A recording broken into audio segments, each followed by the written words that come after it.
All righty, guys and gals. Good Sunday morning to you. It's time for some NFL Pregame Party. I'm your host for Week 5's Tailgate, Joe. It's atmosphere. It's good to see you. And as usual, I've got my boys with me. I got Das Wolfen. Are you with us, man? Yeah, I'm with you. Knock has made it this morning. He thought he might be a little late with all the activity he had going on this weekend, but he made it. How are you? Good. I'm a little bummed of how much I missed. And it looked like a nothing weekend, and it turned into an everything weekend. An everything weekend, right? And somebody who did get to see a lot of it, my brother, Highlander. How you doing this morning, man? I'm doing good. Good to see you guys. Great day of college football yesterday. Some big upsets. A lot of shakeups in the top 10. Yeah, you missed out on a lot, Knox. The main reason I watch college football, and I miss all of it. And next week, and you know what's funny is the date to circle was next week, and I bet you it's going to be a stinker. Right. Everything's going to nothing's going to be as cool as it was this weekend. There's just so much parity in college football, not unlike the NFL, and it showed itself yesterday. I mean, teams just played some fundamentally sound football and beat some heavy favorites yesterday.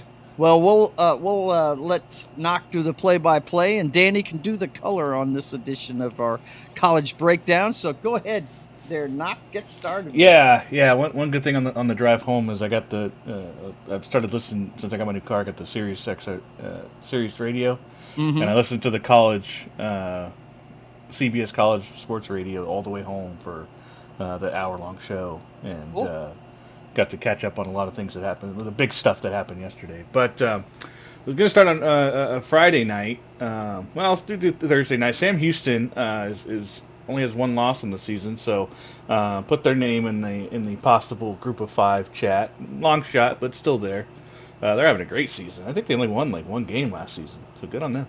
Really? Pretty much Friday night, Michigan and Oregon. Oregon pretty much beat up Michigan State. The Oregon's, this is their tune-up game to next week, which is the big game against Ohio. That's gonna, who's gonna be at the top of Big Ten, right, outside of Penn State, but and Indiana. Indiana's looking really good right now.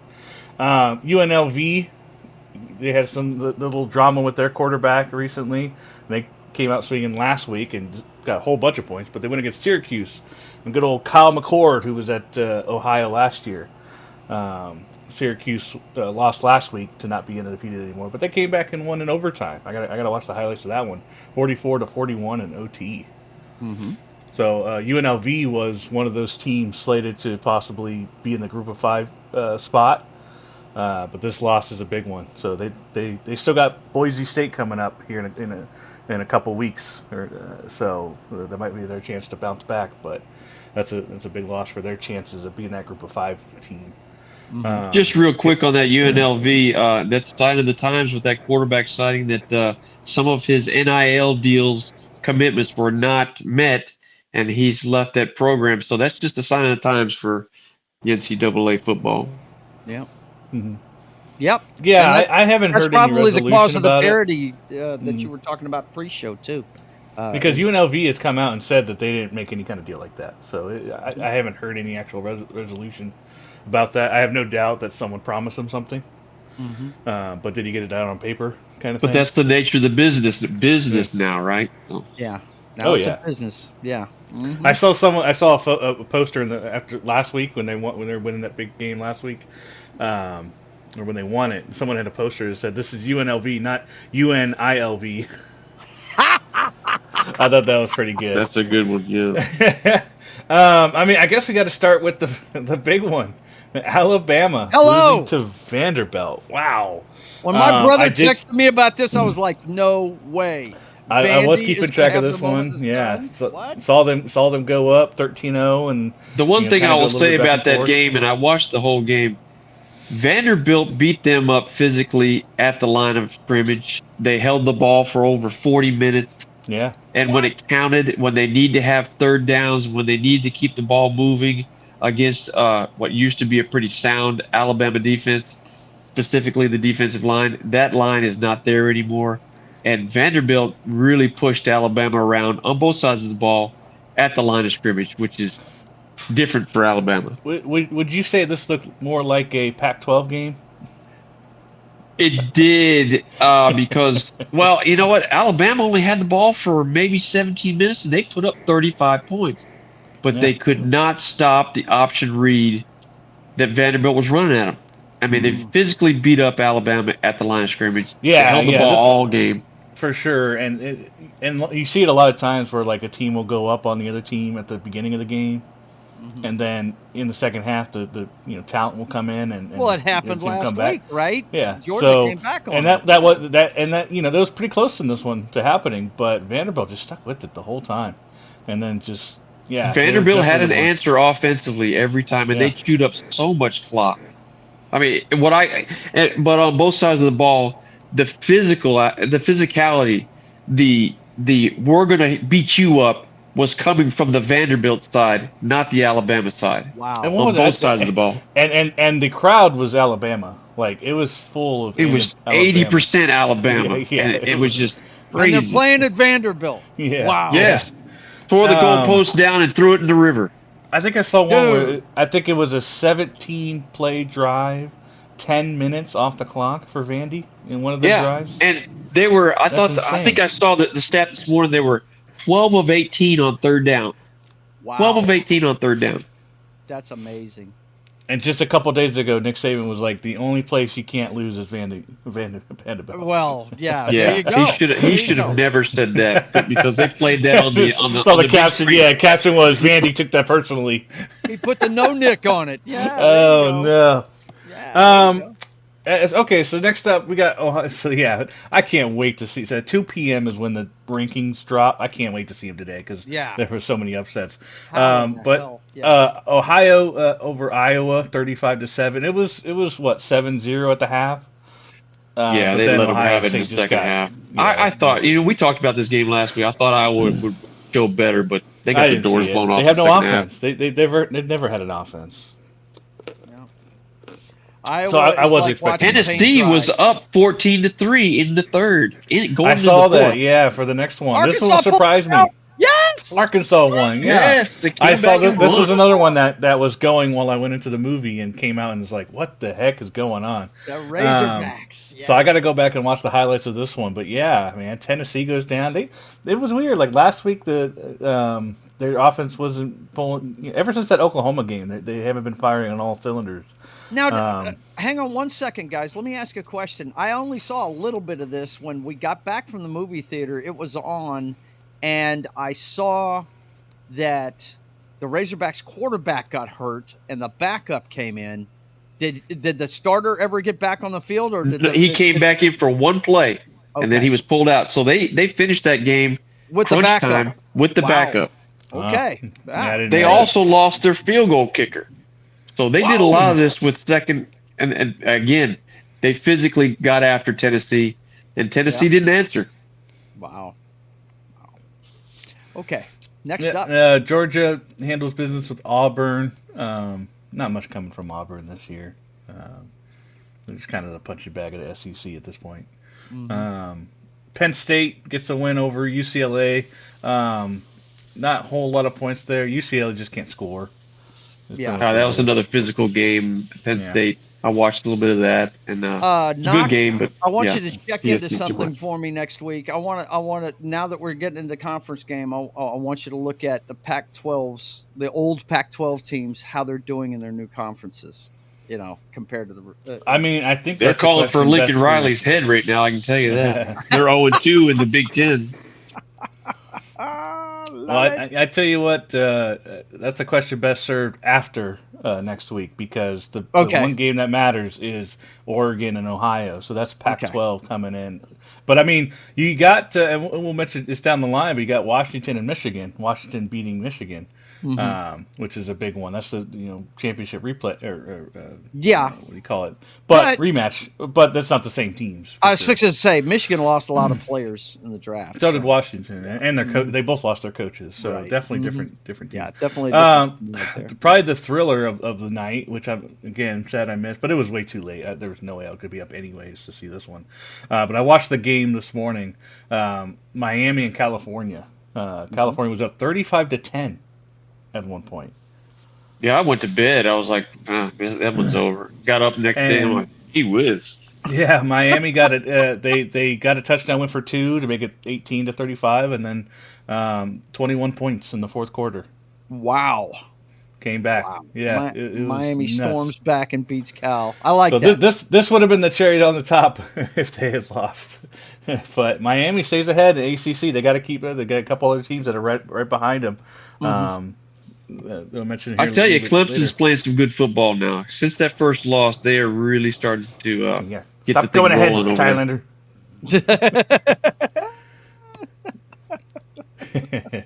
Probably the biggest, one of the bigger ones right here. Unfortunately for John, his head is down because he's sad right now. That's why his head's down. He's probably tired from getting his butt kicked. Texas A&M over Missouri. I got to watch the highlight, but they just pounced them. My goodness, could not stop them. Couldn't get anything going offensively. I watched a little bit of this game while it was going on. So is there a little something to the Texas A&M hype? You know what? Got to get one on. I mean, Missouri's been a little disappointing. I think they need to. Missouri has a chance to drop out of the top 25 after this one because they've been a little disappointing.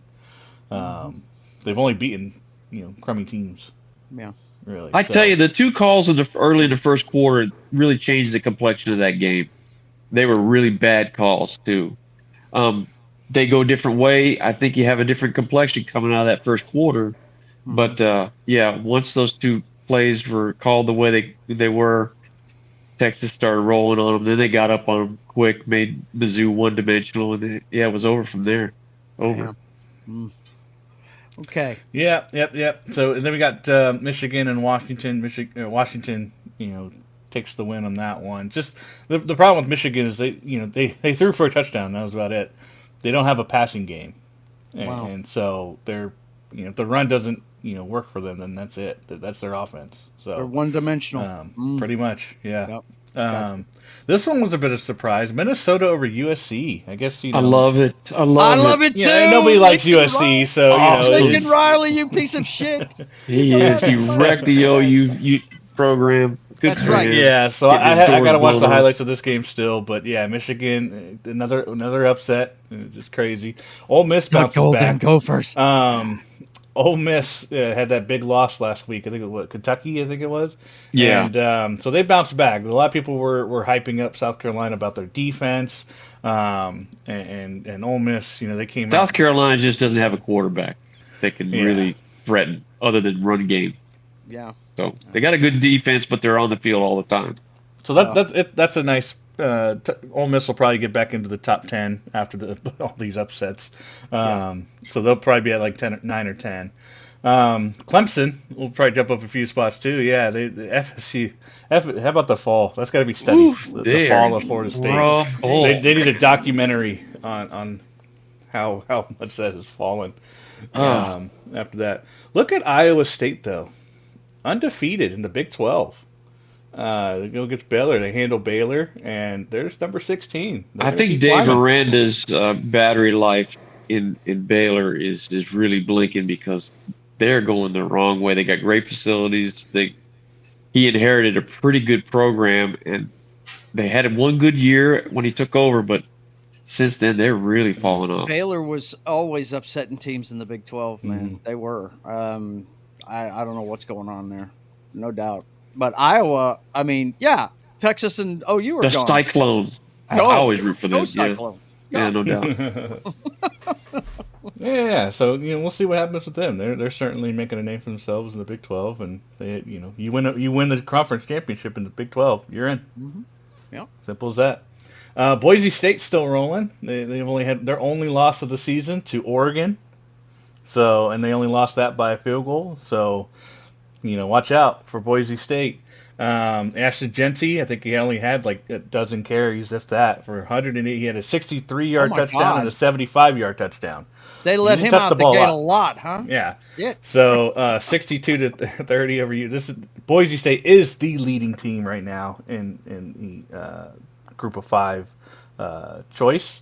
They are the highest ranking, and they have the best chance to make it. For context, they're also Knox' favorite college football team. But it is not a biased opinion. That at all. It is not a biased opinion, though. They are, in fact, the highest percentage. UNLV was in that discussion, and JMU was in that discussion, and they both lost this weekend. So I can hear the delight in his voice, in his biased opinion. So yeah, so they're still rolling. So they'll probably jump up a few spots as well, and keep it rolling. Their biggest. Knock, let me ask you this: how does Louisville get these freaking rankings they get every year? That's how I felt about Texas A&M, but they finally earned it this week. Louisville, I think it's just, I don't know, they're in the ACC. Somebody loves Louisville, man, because they're just, ugh. They always start losing bad games every year. I tell you what, this is not a bad game. This is not a bad game. SMU is killing it. SMU only has one loss. SMU is killing it, and they're not even ranked. They're going to be ranked. I promise you. They should have been ranked already. This is my problem. This is why I'm asking the question. Louisville, 22. SMU, not even ranked. Which, you and I watch college football. That should be flipped. And it played out right there. Yeah, I'd have to look at Louisville, what Louisville has done so far this year. Garbage. I can help you out right there. Garbage. Nothing. Let's take a look. It's probably because of It's probably because their Georgia Tech win, because Georgia Tech was ranked at that time. Ooh, how the fuck was Georgia Tech? Excuse my English. Early in the morning. And then they only lost to Notre Dame, so I think that's probably. And it's not like they were ranked like in the top 10. They were ranked in the 20s. So I could kind of see them after doing Georgia Tech, after they were ranked. Indiana's on a roll. They're talking this team up a lot about the offense. All these basketball universities. Yeah, that's what they're talking about. That's what they're talking about. They're like, you guys trying to show that you're not a basketball team anymore. It will play out. So. They will fall like they always do. I do like this Curtis Rourke guy. His brother played in the CFL, and he was not the Curtis Rourke.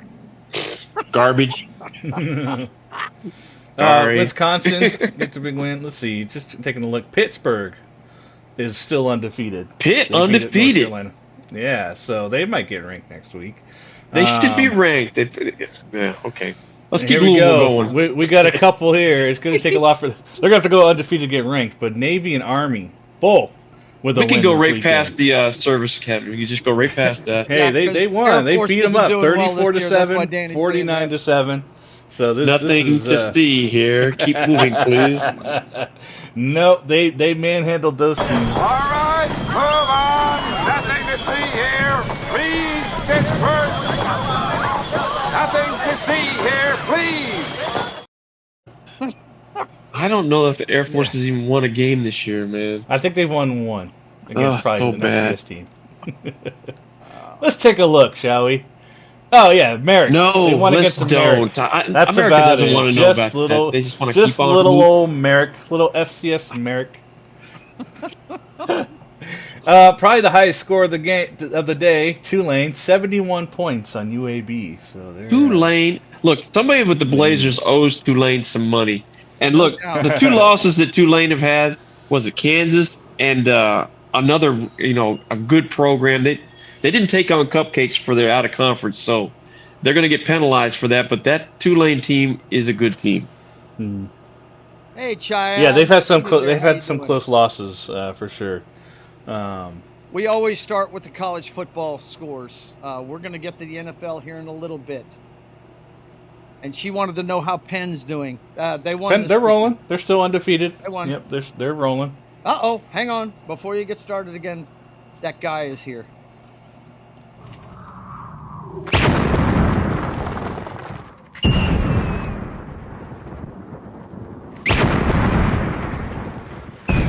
There are some who call me Tim. He said he's here for a minute at work. Stop working so hard. It's an NFL Sunday, buddy. All right, Knock, go ahead. Yeah, this one I kind of just want to go back and watch the highlights. 45-42, and they're small teams, Western Michigan and Ball State, but I always like a close game, so I'm going to go back and watch that one. Those are fun games to watch because this is definitely a back and forth. And I saw the other day, what was it, this last Wednesday, a post that said this is the last day for 55 days without either college or NFL games going on. That's it. Every day So there's a game. 55 days. Yeah, we're finally getting into the Sun Belt and the MAC doing their weekly during the week games, which is awesome. So we starting this Tuesday, we'll have a game, all day every day until. Did you guys see the crowd at the Stanford Virginia Tech game at Stanford? No. The thing holds 50,000 plus, and they'd be lucky if they had 5,000 people at that game. Ooh. That's a conference game for Stanford now, ACC. No, I think when Stanford lost last week, I think their luster, against Clemson. I mean, that place was just about empty. It was rough. Yeah. Wow. They've had some quality. TCU's kind of. Yeah, TCU's tough. They're okay. They got beat up. TCU has fallen off for sure. They've fallen off big time. Yeah. Horned Since they went to the Frogs. national title. Wow. Yeah. App State has definitely fallen off. Oof. 52-37 from Marshall. That's crazy. Just taking a look real quick. Rutgers got their first loss to Nebraska. Nebraska's not too bad. I think they picked up their first loss last week, so they've only got one. Yeah, loss, Nebraska's coming along. College football is much better when Nebraska is relevant. Yeah, it's much better. It's kind of like the Raiders in the NFL. When I can hate Nebraska, it's a lot more fun. Yes, absolutely. Not a terribly exciting game, 14-7, but Rutgers gets their first loss of the season. So another undefeated. We had 19 to start this weekend. I haven't done the count yet because I'm still catching up on everything. But that's definitely gone down. Probably like 4 or 5 teams. Way to go, West Virginia! Yeah, West Virginia gets a big win over Oklahoma State. Yes, One of the beat the remaining hell out of them Cowboys. Pac-2. Love it. At Oklahoma I'm State sorry, too. this is, At Stillwater. Yeah. That's. I'm sorry. This is a conference game. Yeah. Yep. This one looked exciting though. I got to go back and watch this. The second overtime, Colorado State at Oregon State, 39-31 in second overtime. Definitely there you go. Go back and watch that one.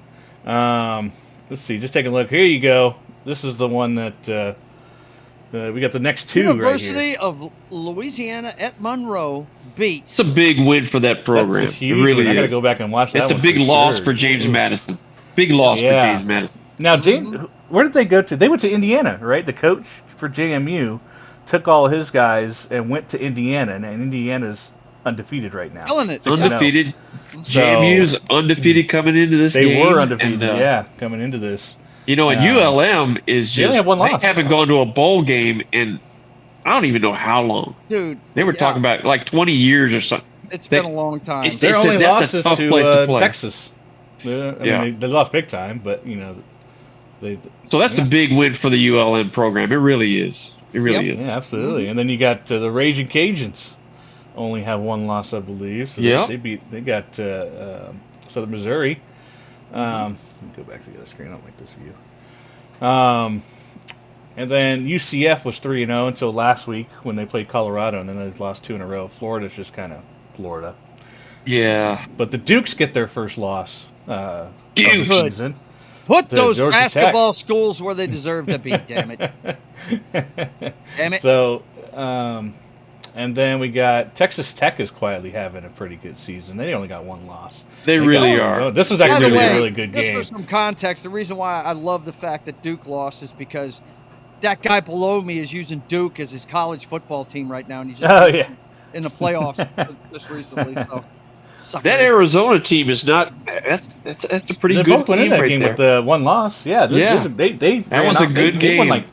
They won like 8 games to end the season last year. It was too late for them to really do anything good in the end of the season, but because they lost too many games at the beginning.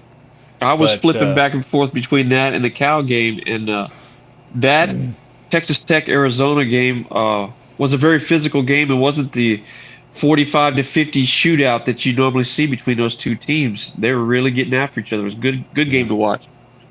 Shia, just to let you know, we do the first half hour on college football because this is where. Yep, we're wrapping up here. I think Das Wolfen has fallen asleep down there. We may want to check. We may call 911 down there. No. He's been known to do that when he's tired. Das Wolfen! Das Wolfen! Wake up! Be with us! I was listening. Okay. All right. Yeah. Just checking your All right. I know. So tell us yeah, what's going on next week, and we'll get to the stuff. yeah. So again, like I said, we got games Tuesday, and we got game Wednesday, then we got Thursday night games. Coastal Carolina and James Madison might be the game to watch if you don't care about the Thursday night game for NFL, which we'll find out what that is. I'll be watching Thursday this week. This is a really big Sun Belt Seattle, game. So, yeah. Then Friday night you got let's see, Utah and Arizona State might be a decent one, but that's too late for me. 10:30 Eastern. Yeah. UNLV will try to bounce back, but yeah, this was definitely the day that I was really looking forward to seeing a lot of football. But unfortunately, turned out yesterday was ridiculous. Upside. Dogs and cats living together. Mass hysteria. You got South Carolina, Alabama. I mean, South Carolina's offense just isn't there, so I don't know how much that game will be. Let's see. Missouri will get a bounce back game against UMass.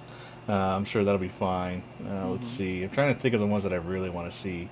Of course, you got Texas and Oklahoma. Yep. That goes on during the Texas State Fair. If you guys never have watched this game, it's nationally televised every year. It is the only college football game in the regular season played on a neutral field. Dallas, Texas is exactly halfway between Norman, Oklahoma and Austin, Texas. And it is a lot of fun to watch. It is a college staple. So I know all the college football fans will be watching this one. Yeah, that's a big coup for the SEC to capture that game. It's a big game, yeah. Yep. And then we got a Big Ten game, Penn State, USC coming off that big loss this week. But let's see if Penn State can just roll over USC. Yeah, that's the game that Penn State needs to go out there and just handle business. Stomp a mud hole in those. That's usually the game where Penn State really stumbles. Yeah, they need to win that game handily. And it's at USC too, so if they really handle that, that'll really put Penn State on the map, because they've been behind. They're always Michigan. Right below it, aren't they, Dan? Yeah, right below Michigan and Ohio. So they are. They just cannot really get over the do hump. something. Yeah. So this is the year they can do it. So Virginia's not a bad team. So Louisville, Virginia might be a decent game. Go Cavaliers. Let's see here. Cal and Pitt might be a good game. Pittsburgh's still undefeated, so that's going to be a good game. Yeah. So that might be a decent. I want to see Pitt win that one. I don't know about you, Dan, but I secretly root for Pitt just because of Dan Marino. Absolutely. Yeah. Absolutely. Yep.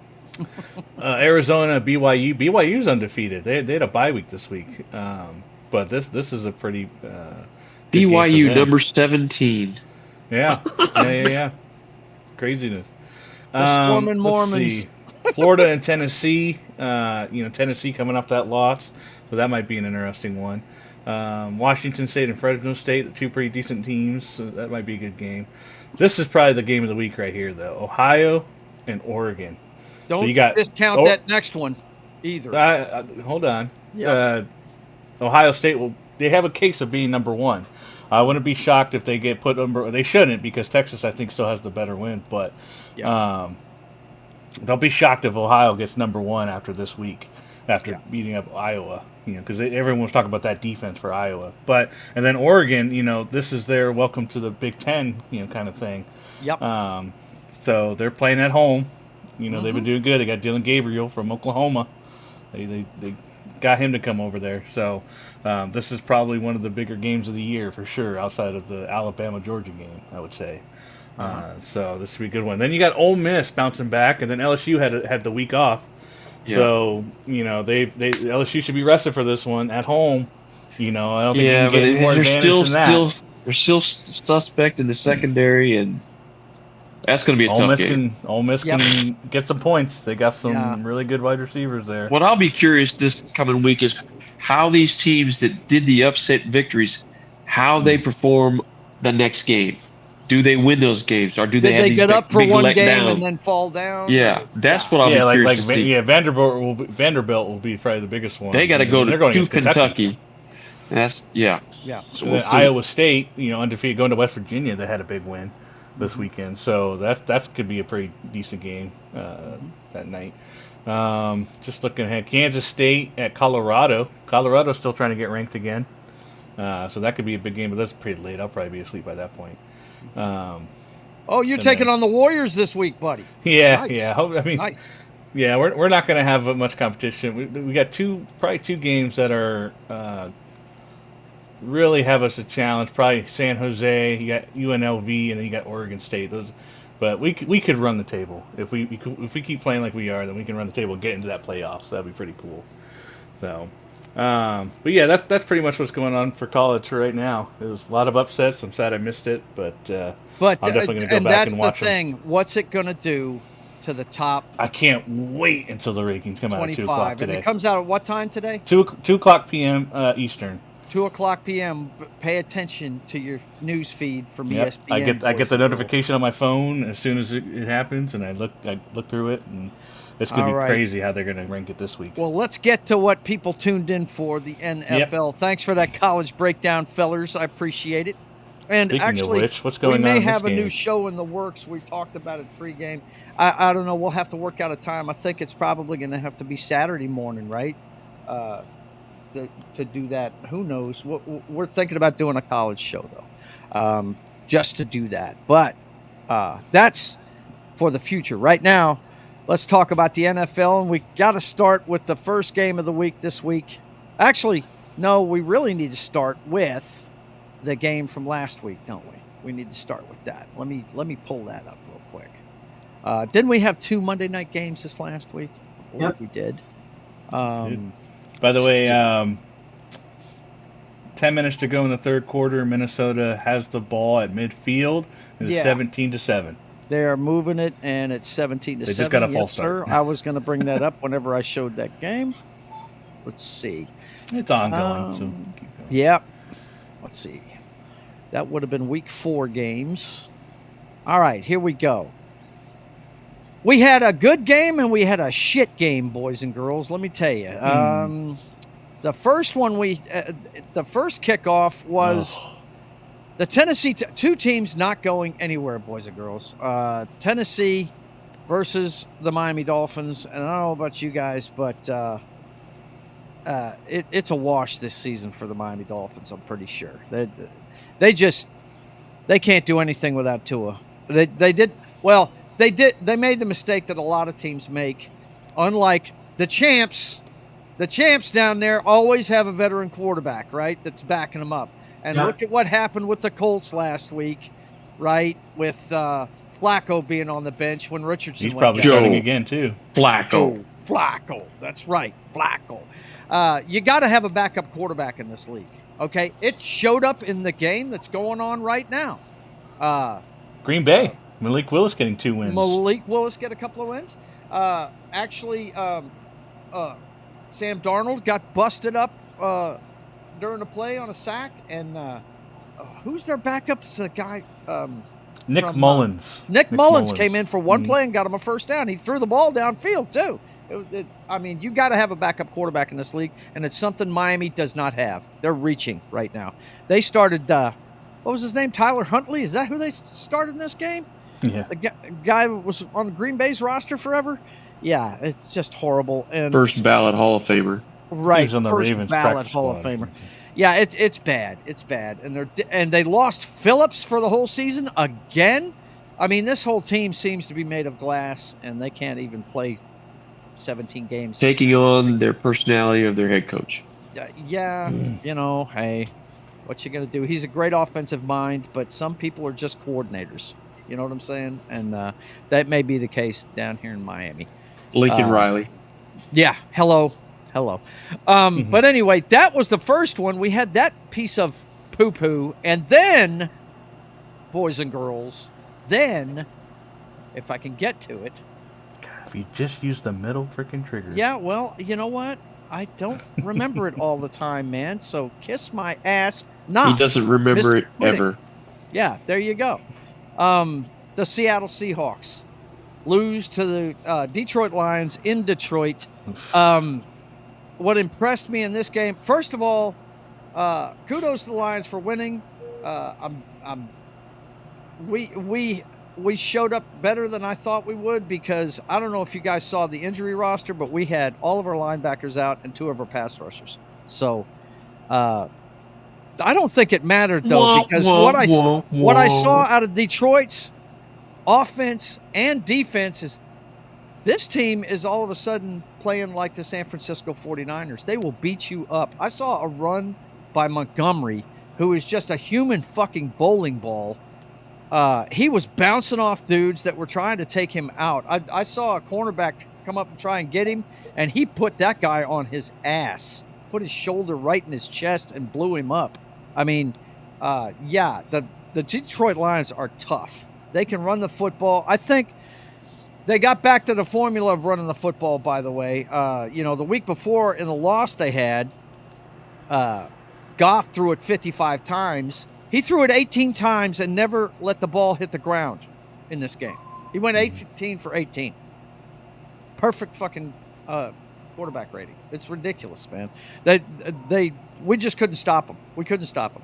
But and not dunk downs and short throws either. No. They were going downtown, and it was crazy, man. This guy, he's doing really fantastic. But I am gonna say, if a pass rush gets after him, that's a different Goff. You've got to hit him. He's one of those quarterbacks you got to hit. But if you give him all day like he had the other night, yeah, he's gonna tear your ass up. I liked what I saw out of our offense. Walker looks great. Here's the problem with the Seahawks, though, man. They have running backs made of glass because they'll do awesome when they're healthy, and then they get hurt, and then they're out of there. You know what I mean? It's a bummer when it happens. But anyway, kudos to the Lions. But that may have been, we might see that game in the playoffs coming up. That may be future things to come because I do like what I'm seeing out of the Seahawks, Breaking news. Sauce Gardner being walked back to the locker room. Shit. And from what I see here, the Jets are thrown out of their own end zone. Good Lord. Wow. I wonder what's going on there. Anyway, that was the Monday night games. And then this week started with a game that bummed me out because I'm a big Baker Mayfield fan. You guys know that. The Atlanta Falcons pull off the overtime win against the Buccaneers. That shouldn't have happened, in my opinion, because they didn't catch the fucking face mask on the running back when they were trying to run the clock out. Fantasy football fact: Mooney got me 31 points. Cool. Wow. Who's Mooney? Who is he? He's a wide receiver. Wow. Yeah, for Atlanta. Darnell Mooney. Wow. Well, I tell you, man. Used to be with the Bears, I believe. I saw the end of this game, and wow. Kirk Cousins throws for 500 yards. 500 yards of offense. You like that? He was like. Let's see if he can put that together 2 weeks in a row. I don't believe in the guy. I never have. So hey. That when he said you like that the last time, he got smoked the next week. So what's crazy is he threw to Kyle Pitts. That was the most amazing part. Was they actually threw to Kyle Pitts? From what I saw, London was having a huge game. No, he got 50 points against me in one of my leagues. So yeah, he had a great game. Fantastic for him. Game. Great, good for him. Yeah, good for him, fucker. Back to you, fuckers. But yeah. I did not like the result of this game. Everybody knows I'm a Baker Mayfield fan. And, fuck the Atlanta Falcons. Can't stand that team. I know my brother has no love for that team. Probably either one of these, but he at least respects the Buccaneers, I believe. I dig their head coach. I dig Baker Mayfield, but they just – everybody in my division is a 500 football team. That's just it. They are. Yeah. You never know who's going to win those games. You just don't. And especially with Andy Dalton quarterbacking the Panthers now, right? So they actually have some offense. So it's a 7 wins will win that division. Yeah, it will. And you know what? I think the Bucs the last 2 years have been the first team to repeat as division champs in like a decade, right? It always changes hands every other year. Yeah, just slugfest of mediocre football teams. It's ridiculous. Rodgers is getting up slowly. Rodgers needs to just this stay game, down. I was wondering, watching this game, I was wondering if he was going to survive it. Really, he's not getting up. Oh God, he just got hit again. course, I Look, that Minnesota Viking defense I gets just saw after the hit you saw. quarterback. Yeah. Yeah. Oh, boy. You know what I think that is, though? Oh, my ego's been bruised. Oof. He's grabbing the back of his left leg like it's his hamstring or something. It's his knee. It's his left knee. Oh, he got cut underneath the defender. Oh, no, yeah. New York Jets fans. Oh, the chosen one is down. Yeah, he definitely got caught up underneath the defender. Full weight of the defender on his left leg, twisting his knee a little bit. He's limping off. He's walking at least. No. He could limp his ass off to the sunset for all I care. Yeah, he could limp his ass off to the Hall of Fame if he wanted to, if you ask me. I mean, I think Tyrod Taylor is their backup, I believe. His toe is underneath there. Good Lord. Okay. Yep. All right. Okay. Yeah. Looks like yeah.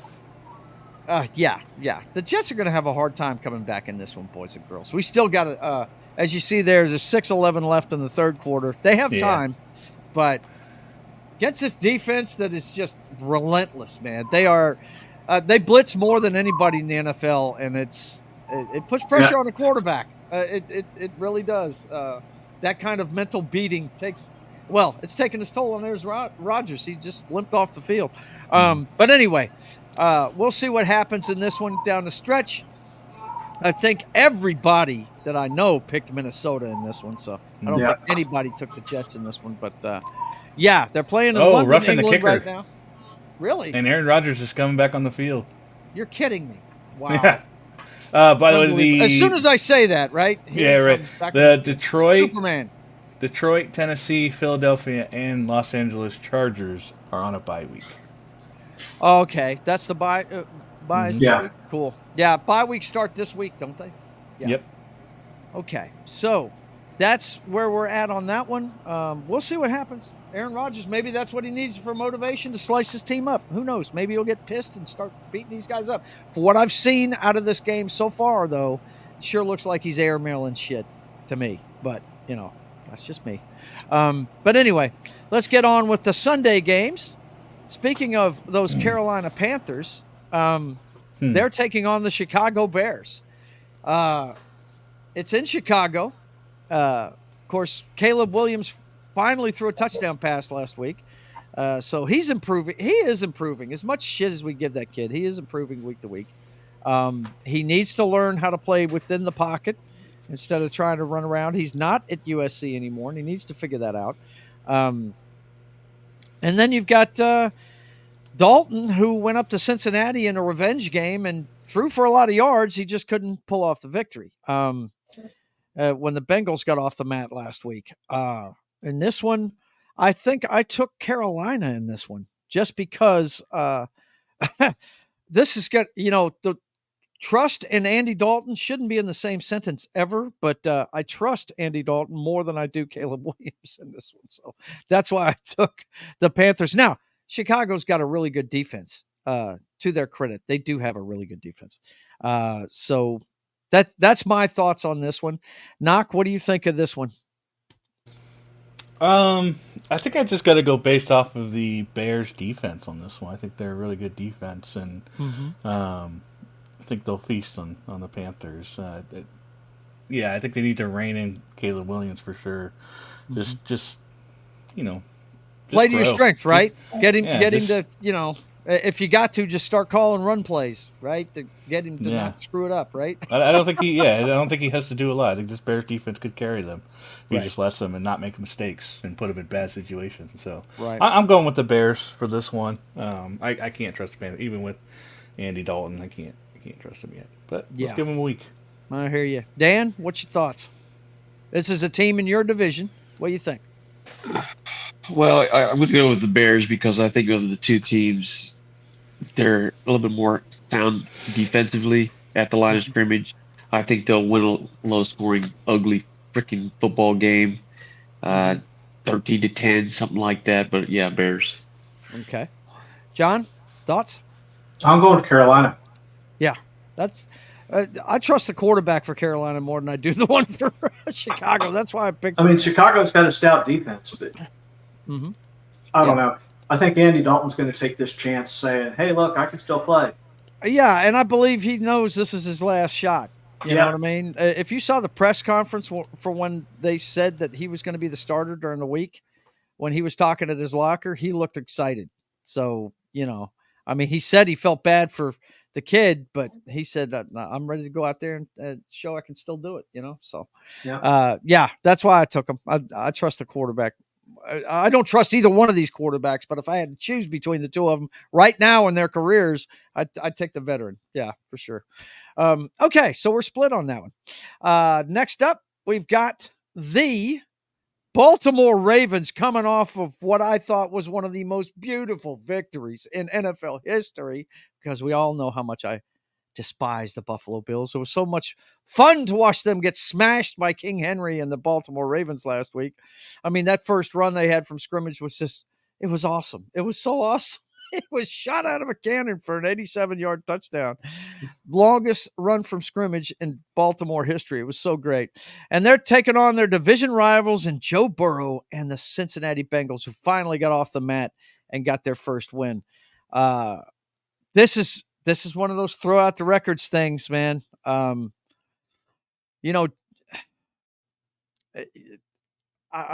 can't even get a coin out for this one. I'm going to go with the team that runs the ball better.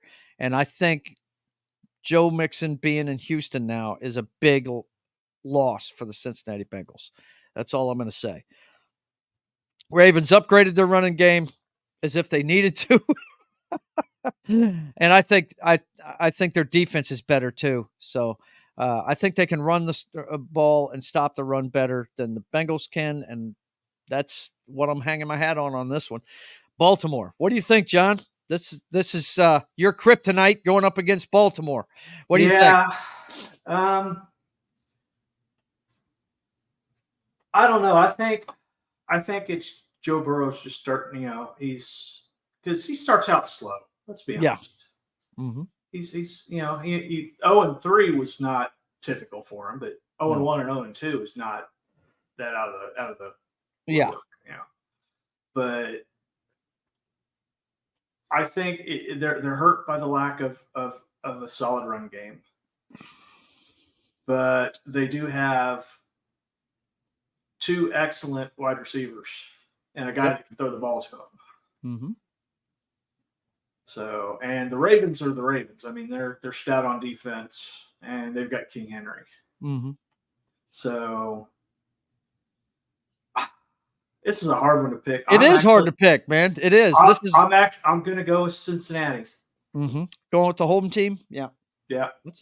Hey, I got no problem with anybody to pick Cincinnati this week, man. Really. I mean, a lot of teams that have a blowout victory like that will have a letdown, like we talked about in the college game. So, Dan, what do you think of this one? Pass interference, loses one game. Tight end fumbling, going into the end zone, loses another game. Their record could very easily be 3-1 right now, the Bengals. Yeah. I think they're mentally tough. I think Joe Burrow, he's a leader. Mm-hmm. They're going to take down the Ravens today. They don't have fear of anybody in this league, and just a few plays here and there could be a different story. But they're going to, I see them digging themselves out. They're going to be reckoned with. They're going to have to be dealt with. Mm-hmm. They'll beat the Ravens today. Mm-hmm. Well, Knock, what do you think? I don't know. It's definitely been a disappointing start for the Bengals. I don't know. Honestly, you mentioned it already. This is throw the records out. Throw everything. Literally throw everything out that has happened out this season so far, and it's restart right now. I think kind of what you mentioned with the running back, having Derrick Henry. Mm-hmm. I kind of got to go with the Ravens. I think I like their defense better than the Bengals. I think they're more opportunistic. But I wouldn't be surprised if the Bengals win. So it's a toss-up. I'm going to go with the Ravens on this one. Yeah, it's a throw the records out. This is one to watch today, guys. If you want to, if your team's not playing, if they're on a bye, this is one of the games you want to watch because it's going to be a lot of fun. Joe Burrow, to my brother's point, is not afraid of anything. You can pick that guy off. You can beat him up all game, and it doesn't matter. He is mentally tough. That is for sure. He will bounce back and rip your guts out in the end of a game. That's for sure. Or is a sociopath and has no emotion. There you go. It could be that. He could be a straight up killer. Any way you slice it, the guy ain't afraid. And he's going to have to be fearless today against a tough Baltimore team. Look forward to that one. That's going to be a good one. Next up, oh, man. I hated picking this one too. Good Lord. Because I know Buffalo's gonna want to bounce back in this one. They're playing Houston, and Houston, guys, is not playing like they did last year. They're winning games, but they're just winning games. They're not blowing people out. Buffalo's got that mental pygmy at the quarterback position, right? Yeah, they do. They do. He's a very talented, big, young quarterback. Actually, he's by football standards, he's not young anymore. He's in the middle of his career now. But he's playing the youngster in CJ Stroud. But from what I've seen this year, they're looking a little mortal compared to what they did in the first season. I believe I picked Houston in this one just because they're the home team. They've got so many weapons on that offense now. Joe Mixon coming out of the backfield. You've got, name a wide receivers. Diggs is going to want to have a big game against the team that shipped him out of town. He's going to want to have one of those revenge games. But, sometimes when you're playing with a chip on your shoulder, you end up messing it up. I picked Houston just because they're the home team. I could easily see Buffalo coming in here and beating them. Because now Danny will tell you this, we get all the Houston games in my market. We're only 5. We're equidistant from New Orleans. So we get both the New Orleans games and the Houston games. And, they do not, they're 3-1, but they're not blowing teams out this year. They're slowly chipping them down is what they're doing. The defense is really keeping them in games. And I don't know that defense is going to be able to hold up against this Buffalo offense, especially the running game that Cook has given Buffalo. So, Knock, what do you think of this one? Got a score alert real quick. Jets get a field goal, 17-10. Okay. And Rodgers is staying in the game, yes? I've been so busy talking here. Almost threw a touchdown, and I didn't see what happened with it. It looked like it was either dropped or batted away. I didn't see it. I haven't seen every team in the NFL this year, but the team I see with the most drops is the New York Jets. He's putting it right on people, and they're dropping balls. It's really weird. But thoughts on this one, buddy? Yeah, so I think I'm going to stick with the Bills. I think last week they did get beat up a little bit. Good. I think it's a good thing, personally. It's good to get beat. If you're going to get beat up early. Yeah. I'm going to stick with the Bills. Texans, they're still a great team, and they're going to be in the playoffs, I'm sure. But the Bills just win a lot of games. You can say what you want about what they do in the postseason, but they win a lot of games during the regular season, and this is one of those games that they usually win. So. Yeah, they're like Baltimore in the regular season. They're regular season killers. They get to the playoffs and they choke. Yeah. Dan, what do you think of this one? I like Houston. CJ Stroud, a second year. They are not sneaking up on anybody, but he is mentally tough. Yep. And they run the ball really well. Mixon's a big pickup for them. Defensively, they swarm. And, I think they'll get after the Bills and win a close game again. I like Houston at home. Okay. And John? I hate to pick them. I do. But I'm picking Buffalo. Man. Don't do it, brother. Don't do it. I know. I like CJ Stroud. I think he's a great quarterback, and I think they got weapons. The problem is I don't think it's their year. I think next year is going to be their year. Yeah. Mm-hmm. When they gel as a team. Yeah. Because they do have a lot of new pieces. They got to hurry up because, even though he's a first rounder with Stroud, they're not paying him the mega deal yet. Yeah. So exactly. You need to win when they have him under those rookie contracts because once they get paid, you're going to lose weapons to pay him. He's got next year to the rookie contract. So next year he'll want to be able to there's still time, but that's what I'm saying. You could go till next year, but that's his last year. Well, they still got to pick up his 5th-year option too, don't they? They haven't done that yet. So I think he's got another year after that. Yeah, I forgot about the 5th year. Yep. So I mean, he'll get a lot for that 5th year. But still. this will be a good game to watch, though. It'll be a good game to watch because, like I said, I've seen Houston play this year, and they're not blowing people out, but they are consistently getting the first downs, getting the field goals. Their field goal kickers getting a workout this year. They're kicking a lot of field goals. So, yeah, interesting. Knock got tired of hearing this last year, but it continues.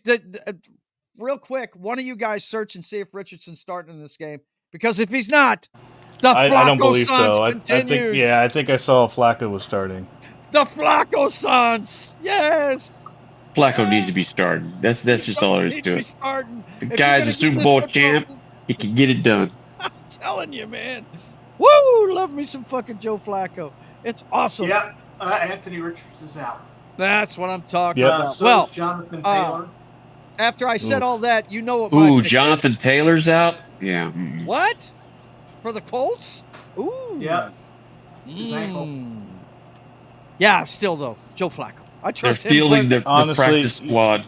I trust him a lot more than I do the fashion model, okay? Yeah, even with that, I'm still going with the Colts. I don't even care. Their defense is fine. I don't trust I don't trust the guy with the great hair. Yeah, now here's the question for Jacksonville to me, guys. Here's the question here. Do you get rid of Peterson or do you get rid of the Fabio? I mean, they're stuck with Fabio. They're stuck with him. Yeah, they are. They've paid him. And like the unfortunate bit is that great, he'll get another offensive coordinator. So I think this is just lose-lose, right? Yeah, it is. They keep the quarterback, and then he has another offensive coordinator, and he has to do another offense. He's had no consistency. No. So of the two options, Doug Peterson has proven that he knows how to win the Super Bowl. Yeah, so you keep him for sure, and you just gotta have to ride this guy out. But that's not what's going to happen. They're going to shit can him, and they're going to ride with freaking the guy that sells jerseys. They're committed to that guy. Was it Peterson or was it Chip Kelly's offense that he built up? I wonder. Well, however you want to slice it, he was the head coach. Was that Chip Kelly's team that he took over and won to? No, I'm kidding. Yeah, that's like Switzer, right? Don't fix what ain't broken. And he won a Super Bowl. Chip Kelly, he's happy with Ohio just being the offensive coordinator. He's fine. There you go. Look, I think when it comes to right down to it, I think me and my brother have talked about this several times. Great organizations start with ownership, and I think ownership doesn't know what they're doing. I really don't think the Khan family knows what they're doing with this football team.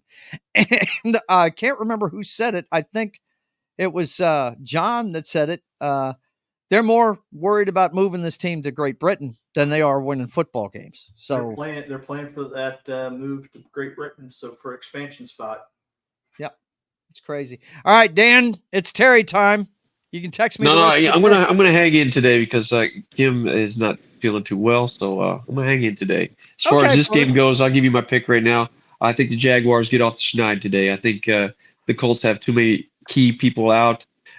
The Jonathan Taylor, if he was playing, I would pick them. Right. But since he's out, I'm going to go with the Jags at home, and I think they'll get one today. Here's my question. Are you wearing your Brunel jersey today? My brother is a closet case Jaguars fan, okay, guys? I love the Jaguars. Have for a long time.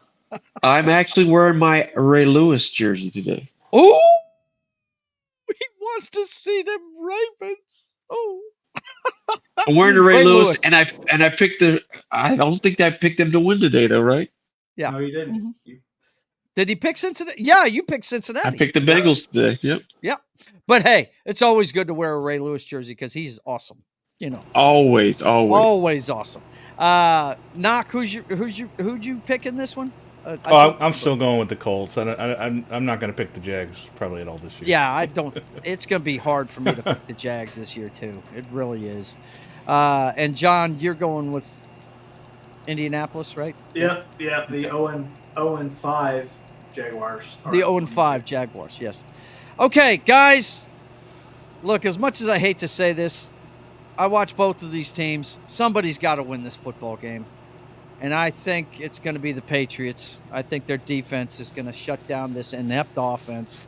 And they'll kick 3 field goals and win 9-0. That's what I think is going to happen here. Thoughts on this very ugly football game? Daniel, you watch this division just like I do. Our father is from Boston. Whoever we root for, our second team is always the New England Patriots because we don't want to get disowned. So what do you think of this one, Dan? Do the Miami Dolphins have a prayer of winning this football game? Yes, Miami will win this game. Wow. I am not picking the Patriots the rest of the year. I picked them to win that freaking division. They are garbage at the quarterback position. Garbage at the quarterback position. You cannot win in this league or any level of football without good quarterback play, and they simply don't have it. So the Dolphins will do just enough. They'll put up maybe 2 touchdowns, and that'll be enough to beat Patriots. 1 touchdown might be enough to beat the Patriots, and the Dolphins will do that. Yeah, a screen pass to Tyreek Hill could win this football game. I'm telling you. Yeah, I mean. So, I'm picking the Dolphins in this game. Yeah. Okay. Knock, what do you think of this one? I'm going to go Patriots. I'll go defense over lack of offense. That's my thinking, too. I think that. And they lost. The offense lost one of their biggest pieces on defense was Phillips. My namesake being out too. Mm-hmm. So. Yep. That's pretty much it. There was nothing inspiring about watching. Yeah, there's nothing inspiring. And the question is, has Tyreek Hill been arrested yet today? Yeah, because if he gets arrested, they win. Yeah, so I saw a stat somewhere. Him on the way to the stadium. I saw a meme somewhere where they showed 3 days, the 3 games where he wasn't arrested, he had like 50 yards, and then the one game he was arrested, he had 170 yards. So I think the question is, do they just start arresting him that day, and then he plays, and then? Well, they're going to lose then, because Boston's not going to arrest him because they don't want him to go off, right? Yeah. What do you think, John? Is there a chance Miami pulls this off, like Danny says, and scores a touchdown or 2 and wins it? After seeing how he's acting on the sidelines, I'm thinking Tyreek Hill is really second-guessing the fact that he left Kansas City. Yeah. Now, he mentions that. What are the chances that Kansas City goes after him and trades for him? We won't. They're looking for a wide receiver, and I pray to God they don't get Devontae Adams. We don't have the cap space for either one of those. If we're going to pick up anyone, we're going to trade for Amari Cooper. Yeah, I could see that before I could see the other two. Because Amari Cooper's going to be about a $1.2, $1.3 million cap hit as opposed to 10 for either one of those other two? Yeah. Mm-hmm. Which we don't have the cap space for. So. Right. Okay. I mean, we'd have to pay. This is going to be an ugly football game, boys and girls. Yeah, so I think Cooper's a little bit more than that. No, that's about what it'd be for his. But who are you picking in this one, John? Oh, sorry. Yeah, I'm definitely gonna have to go with the Patriots. Yep. Okay. Dan's alone on that branch. He's all alone on that one today. Yeah. But hey, they can do it. I mean, there's no telling. Yeah, I mean, there's nothing good. As much as we're bashing on the Dolphins, nothing good is going on in New England either. The only thing they have is a good defense that melts under the pressure of a bad offense. Right, Dan? I mean, it's just that they do have a good defense. Yeah, and to me, the jury's still out on the head coach. I mean, we'll see. Give them a couple, 2-3 years and see where they're at. Because, again, we talked about it before. Some guys are great coordinators, crappy head coach. I mean, you've got to manage that team. Yep. And, we'll see how it goes. But I am not convinced that the Patriots can do anything. Right. Okay. The next one, man, I'd love to watch this game. The front runner for Rookie of the Year is hosting the Cleveland Browns. Jaden Daniels out of LSU. Daniel, please kick us off on the breakdown of this game. Well, I mean, you got to like the Commandos. They're running the ball really well, which helps out your quarterback. I don't care how many years he's in the league. Defensively, they're really getting after the other team. They're really solid. I mean, they look good. Special teams, they look good. Burrow and the Bengals. It took just a monumental effort from the quarterback and making some amazing throws to beat the Bengals. And Jaden Daniels, my look on him is he's very level. It doesn't seem like he's ever – I equate him with I remember watching Emmitt Smith when he played at the running back position. Everybody else looked like they were out of control, and Emmitt Smith always looked like he was in control, very calm demeanor on the field. I see that from Jaden Daniels. It doesn't look like it's too big for him. Yeah, I like the Commandos to win today. Yeah, that's a good point, man. He is definitely cool under pressure. He definitely, what we've seen out of Caleb Williams, you got a guy there that's super talented, but the difference, just like this guy is, here's the difference. Jaden Daniels playing within the offense. Freaking Caleb Williams is trying to hit a home run every play. Like his whole team is going to lose if he doesn't make a play. And Jaden Daniels understands he's got a whole team around him. You know what I mean? That's the difference between these two guys. And it's showing. They're scoring ungodly amounts of points. And that quarterback position, that play permeates the rest of the team on all three phases. When they see solidity at that quarterback position and good sound play where they're not losing games because of the play at that position, then you got the whole locker room really buying into a mindset, and you're seeing that from a Washington team. Mm-hmm. Yeah, and you guys, I love Ecker's pickup. What's the running back that they got? I mean, he's monster for them. Great pickup for them. Yep, and I love, you guys know I'm partial to the head coach because he used to be the Seattle defensive coordinator back when we were going to the Super Bowl all the time. So I know he was the head coach when Atlanta lost to the Patriots in the biggest comeback in Super Bowl history, but he's proven to be a good coach everywhere he goes. I mean, people were scared to death of Dallas's defense up until this year because of him. He knew where to put guys in the right positions. He made Micah Parsons a star, using him the way he did. He knows what he's doing, and I like what he's doing there with the young QB and everything. And look, credit to Jaden Daniels. The guy is absorbing the coaching and doing the right things. He's being really smart with the football. On the other side of this coin, we've got a guy that should be a veteran playing at the top of his game in this league, and because of all of the screw-ups he's made in his life, I think karma's coming back to bite him. The Diddy Files. Yeah, the Diddy Files. He's just messing up left and right. They've got a good defense there, but, like we said about New England's defense, they're going to falter under the pressure of bad offense, and that's what we're getting out of the Cleveland Browns. Now, I hear Chubb's coming back this week. Is that correct? I mean, he was projected to get points in fantasy, so okay. If he's coming back, that's huge for the Browns. Huge for the He is a huge cog in their machine. Yep. Huge. Yes, absolutely. But still, I don't think Deshaun Watson is going to do well in Cleveland. He's succumbing to the pressure there. He's never gotten back to his peak. I think he peaked in Houston before his scandal and everything. I don't, it's going to take a monumental effort for him to. I don't think he's mentally strong enough to bounce back from that, guys. That's my point I'm trying to say. But anyway, Knoxter, your thoughts on this one? Yeah, just how crazy the DC offense has been running on all cylinders. I'm just going to go with the Commanders. Yep. John, what you got? This should be a die roll. Yeah, it should be a die roll. I don't think it is. But I'm going to go with Washington. Yeah. Because even if Chubb comes back, they still got a sloppy quarterback. Yeah.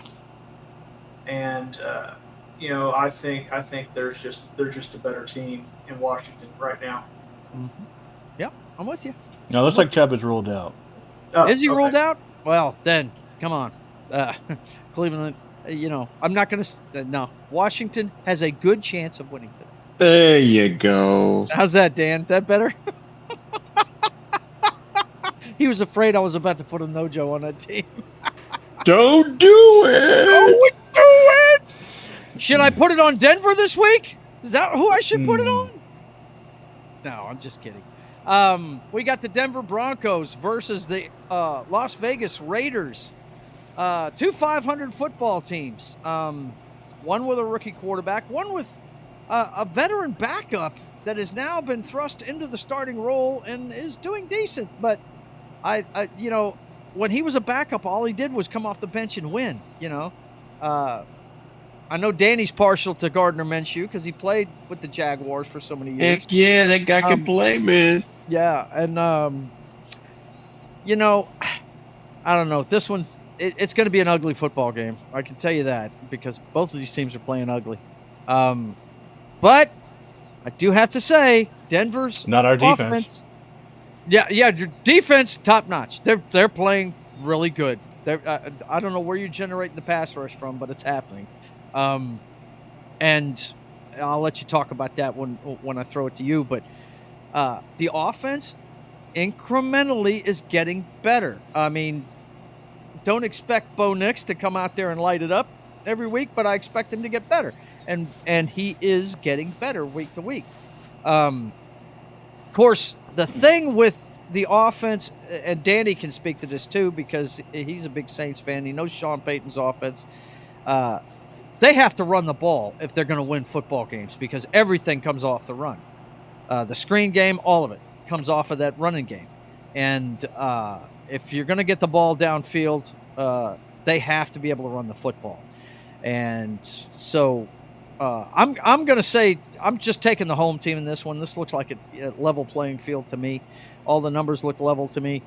But I'm going to take the Broncos just because they're the home team. And as we've said, they usually get the breaks at home. Score alert, Minnesota gets a field goal. Minnesota puts another field goal up, so it's 20-10. Now they're in London, England, with 12:07 to go. We'll keep checking in on that, letting you know what's going on. Knock, talk about your football team and tell me where they're getting that pass rush from and what you're seeing out of Bo Nix so far.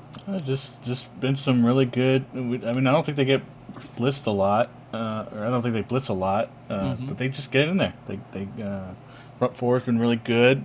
They've been pretty decent at stopping the run, which helps. And yeah, it's been a suffocating defense for sure. They get off to the quarterback. It's been the thing.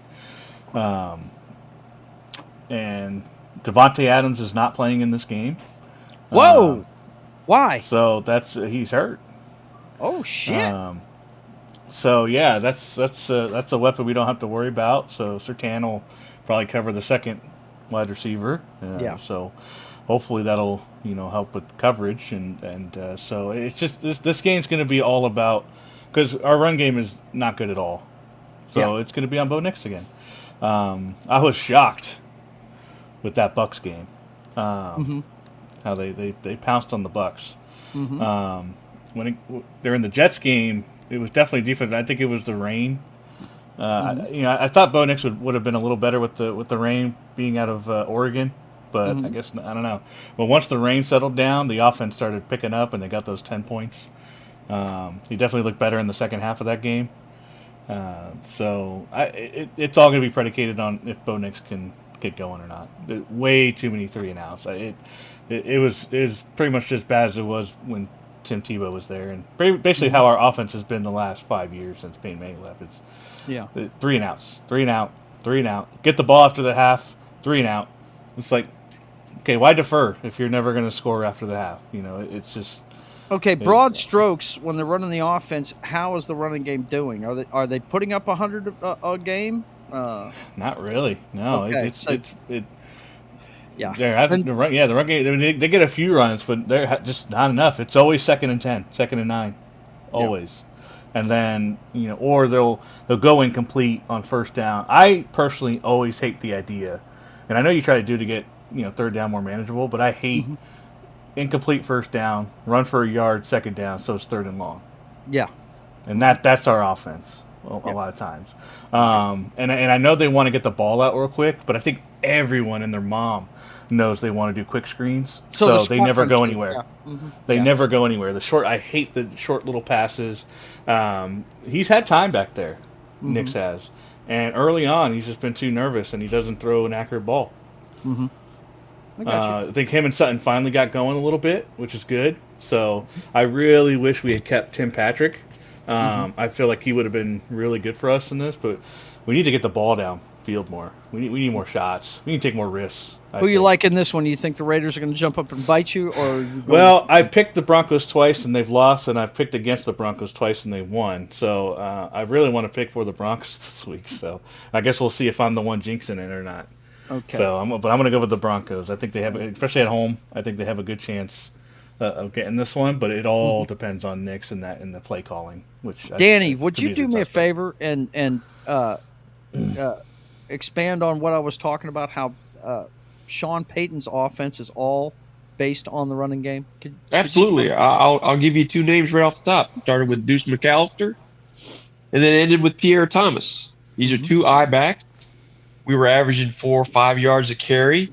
And, Drew Brees is not a running quarterback. That entire offense was predicated on that run game, beating up on that defensive line physically and play action pass. And Knock just talked about it. We need shots downfield. That passing offense is predicated on a strong run game, play action, not unlike the old Raiders back in the 70s, where you're throwing the ball down the field. Yep. And, the screen passes are only good when you've got a good, strong run game. They used to hit Reggie Bush coming out on the flat, but that's Roger a play action. Again. Play action, right? So that Sean Payton offense, the passing game is predicated on taking big shots down the field, inside cuts, inside slants, down the field, but it was always Deuce McAllister and then Pierre Thomas. These guys were workhorses. They put the fullback in front of them.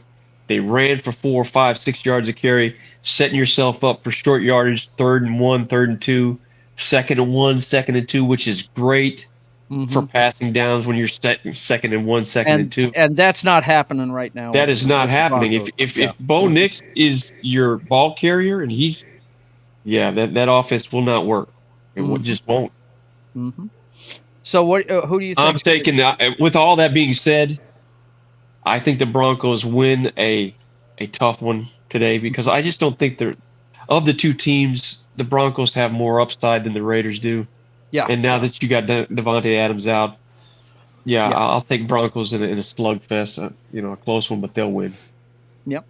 John, any thoughts on this one? This is in your division. Well, since it's in my division, and they're playing at Kansas City. Which Arrowhead Stadium is it? This is Arrowhead West. Oh, this is Arrowhead West. Okay, yeah. Okay, go ahead. Since I can't pick an asteroid to slam into these stadiums, and I can't pick a tie, I'm gonna have to pick the Broncos. Okay. Well, technically, you could pick a tie. You could pick a tie if you wanted. Yeah, but that chances of that's slim to none. Yep. Yeah. Okay. Well, let's move. The asteroid. Well, let's move on to my look. The reason why we talk so much about that particular game is I can't wait until they do make that step, when they do get a decent running game and Sean Payton can run his offense. I'm excited to see, because Bo Nix arguably is playing the second best of the rookie class, if you ask me. He's not turning the ball over a lot. You got to give him that, Knock. He's not doing that. So I just think nobody's playing like Jaden Daniels is. But out of the rest of the rookie class, I think this guy's playing the best. Other than Jaden Daniels. Now let's move on to my division. We got the Arizona Cardinals, who for 3 quarters of football look like world beaters and then shit the bed in the fourth every week. And then we've got the San Francisco 49ers, who have lost 2 in a row. This may be the first time in about a decade I've seen them on a 2-game losing streak. And this team is beat up. What a difference no McCaffrey makes. And but you know what? I don't know that we could. I gotta think it's his catching balls out of the backfield that's missing, because the running game is being supplemented. That I don't remember the kid's name that run roughshod opener, but he did the same thing last week. He had a huge game last week in the loss Mason. last week. Yeah. He's doing a good job running the ball, but I think it's the screen game and the balls in the flat that Christian McCaffrey can turn nothing into a bunch that's missing. It's got to be what it is. Kittle came back last week, but it didn't help. They lost to the Rams last week.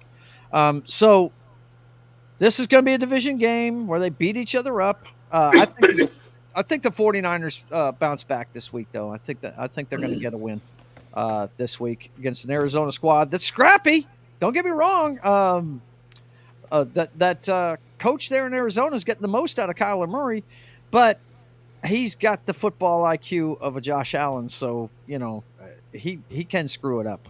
So not Josh Allen, huh? Yeah, right. Josh Allen IQ test. But anyway, I think the 49ers will bounce back. That's my breakdown on this one. Dan, what do you think of this one? I like what they're doing in Arizona. I saved the blowout that they had last week against the Commandos. The Cardinals are going to be in every game. I think they have more explosion than the 49ers do. It's a division game. They see each other all the time. There's something not right there in 49er land. Kittle came back last week, but I was going to say I don't see him big on the stat line thus far this year, and he's a big cog in their machine. And of course, they threw him with McCaffrey, and I don't know who does that because the guy doesn't play a full season ever. Mm-hmm. So I'm going to take the Cardinals in this one. Okay. All right. John, what do you think of this one? Well, I am going to go with the 49ers because I don't see them losing 3 in a row. Okay. All right. And Knock, this is your kind of game. Take the over. Tell us what's going to happen in this one. Yeah, I'm inspired by the college upsets this week. I'm going with Cardinals on this one. There you go. Boom. There you go. Yeah. And Minnesota just threw a pick. Come on. Really? Get Hennebro on the phone, Dan. Tell him to make a call. What the hell's going on here? Darnold's a good quarterback unless he's flushed, and then he makes really bad decisions. I'm fixing to watch it right now. I'm going to play behind him. There wasn't much there. He's got time. Yeah. And overthrows the wide receiver. The last throw they did, he overthrew. He had a guy wide open for a touchdown, and he overthrew. I've seen Rodgers do that today, too. Maybe it's something in the London air. That's way off. Well, it is raining. It is raining right now as well. Maybe it's the tea and crumpets over there in freaking Limey land. All right, so continue, Knock. Go ahead. No, that's all really I had. I'm going with the upset. I'm going with the Cardinals doing enough. Right. 49ers have been disappointing with their offense.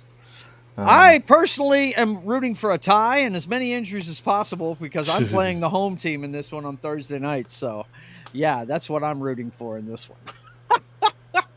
one. Okay, next up. Oh, boy. Wow. We got the Rams hosting the Green Bay Packers. Now, I heard that the Rams were getting a wide receiver or two back this week. Who are we talking about here? Who did they get back? I don't think it's Nakua. I didn't think either one of them were coming back, but my dad seems to think that one of them's coming back. So, could it be Kupp? I don't know. You guys check the injury report real quick while we talk about this. But Green Bay, I'm pretty sure Love's back, right? Didn't he play last week? The week before. Yeah, he played last week. And they lost. So Malik Willis, 2-0. Jordan Love, 0-2. How do you put him back on the field, right? You got to go to the hot hand, don't you, Brady fans, right? But, yeah, I don't know.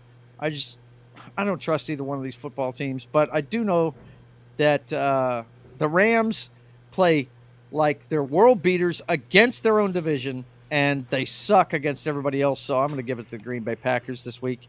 I think they'll do just enough to win this game, even though their running back's nicked up, I believe, isn't he? Whatever that kid's name, I think he's nicked up. Both of these teams are nicked up. I'm going to take the Green Bay Packers, though. I think I trust their defense a little bit better. This Rams defense, they really haven't gotten it together since Aaron Donald's retirement, and I think that's going to bite them again today. Green Bay Packers for me. Knock, what do you think of this one? I don't know. I think I guess Love needed a warm-up game. So he's coming back from last week. He had kind of a tough game last week. But I'm pulling for that. Rams have definitely been disappointing, especially they've been injured, so it's kind of rough there. But I'm going with the Packers this week. Okay, Dan, what you think? Going with the Rams at home. Matthew Stafford, SEC quarterback. Going with the Rams at home. I think they'll get it done. Again, it'll be a close game, but I think they'll get it done. Yep. Okay. Yep. John, what do you think? I'll go with the Packers. Okay. Well, that was easy to call real quick. This one's tough because there's so many people out, so many people transitioning. If I had to hang it on the quarterbacks, I'd take I'd take Stafford, and because you guys know I'm a huge Stafford fan. I do dig him. I hate the fact he's the quarterback of the Los Angeles Rams. If it was just hung on the quarterbacks, that's who I'd take. But it's not. It's the whole team, and Los Angeles' defense just does not look like the defense of old without Aaron Donald. So we'll see what happens. Next up, is anybody going to go on that limb with Danny Dimes and the New York Giants going into arguably one of the two toughest places in the NFL to go and play, Kansas City and Seattle, as far as noise goes. I mean, this offense is already they take every opportunity to screw everything up they do. Now they're going to add false starts to the mix today. Anybody want to go on the limb and take them against a pissed-off Seahawks team that lost on national television last Thursday? Nope.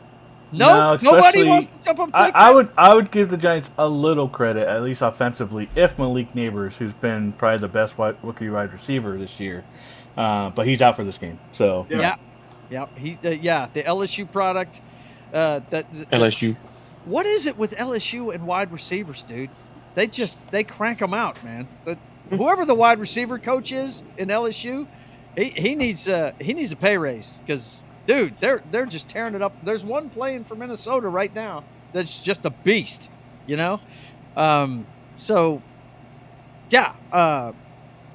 Neighbors is out. I don't see how they can do it. Danny, do you see? But it's upset weekend. Oh, don't. It's upset weekend. Upset weekend. I think Seattle will handle business at home against an inept. They better. Giants team. If they lose to the Giants, if they lose this game, you need to start burning your swag because that Giants team is garbage.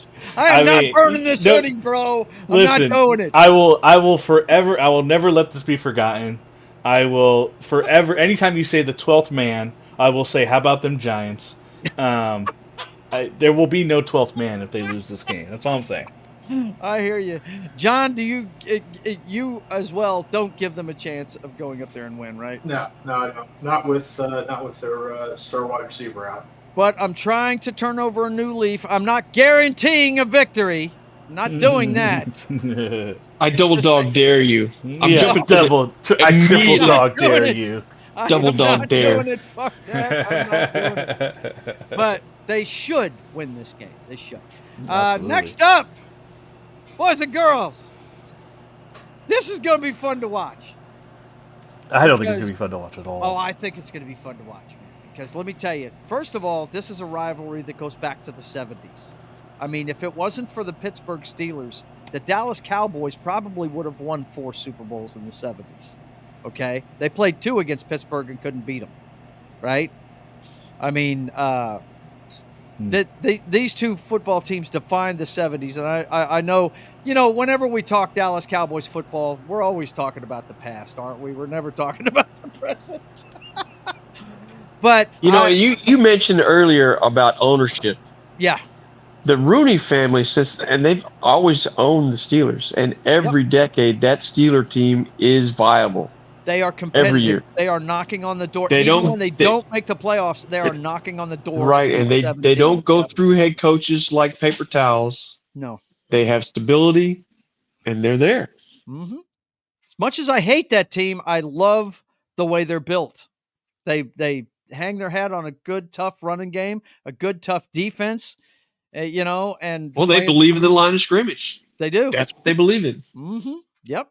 I mean, those 70s teams, it was Franco to the left, Franco to the right, Franco up the middle, and when they dropped the safety down, Terry threw it 50 yards. You know, it was pretty simple. Touchdown, Jets. Touchdown, Jets. Boy, what's here we going go on here? I'm watching the play now, pick. boys and girls. They after the pick by Darnold, the Jets go down the field and score a touchdown. Wow. With what, Rodgers 6 minutes to go in the game? Around. He's got all day. And no pressure at all. And Garrett Wilson, wide open. He had a linebacker covering him. Go figure. Yeah, that makes no sense at all. What are you doing, Minnesota? Did you not wake up on the plane? Don't give it up, fellas. Don't give it up. Come on. You can do it. There you go. 6 minutes to go.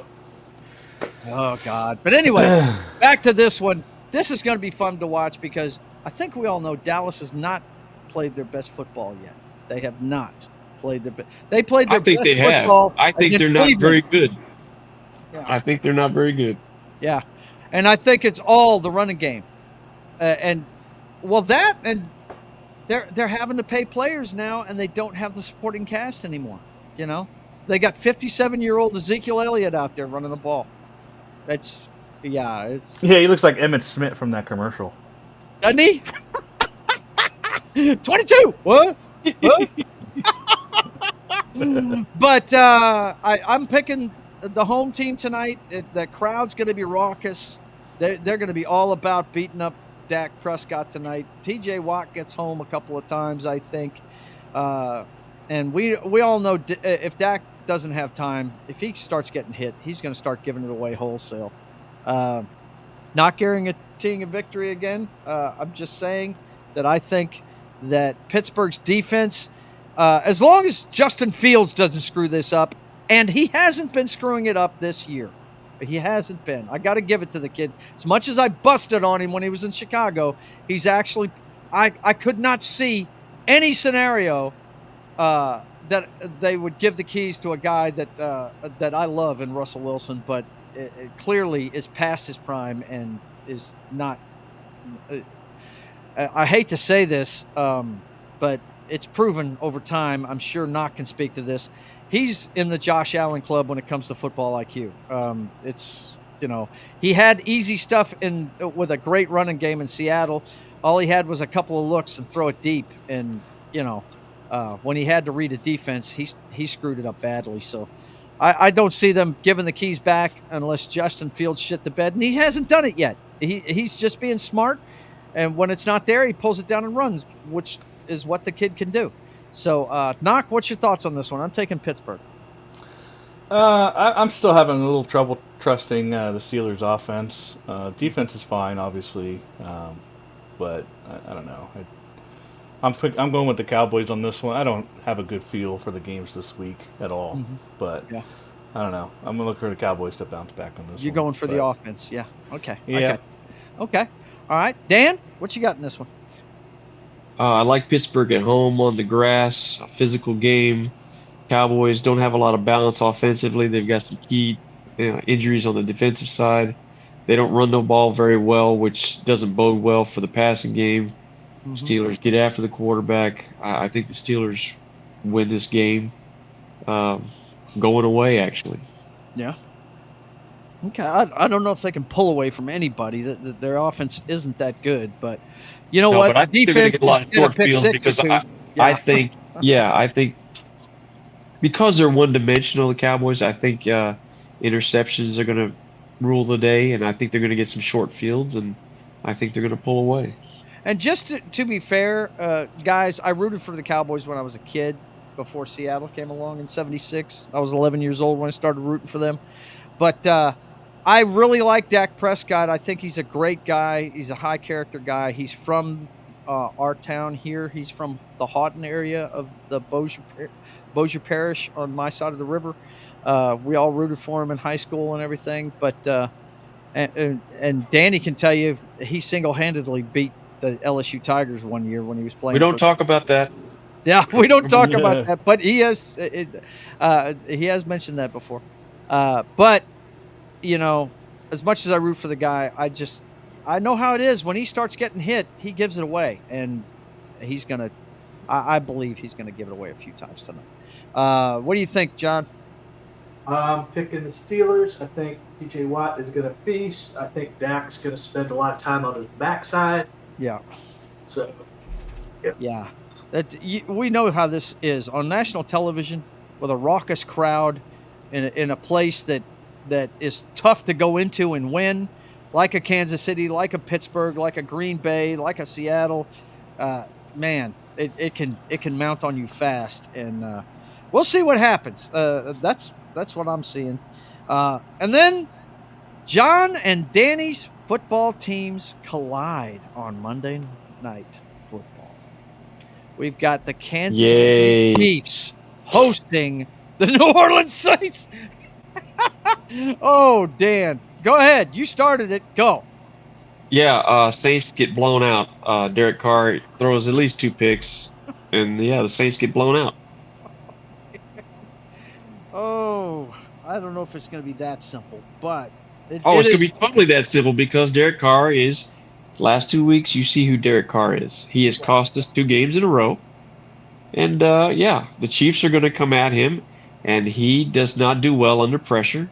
He will give the ball away, and we will lose the game because of Derek Carr, not because our defense doesn't play well, because it will play well.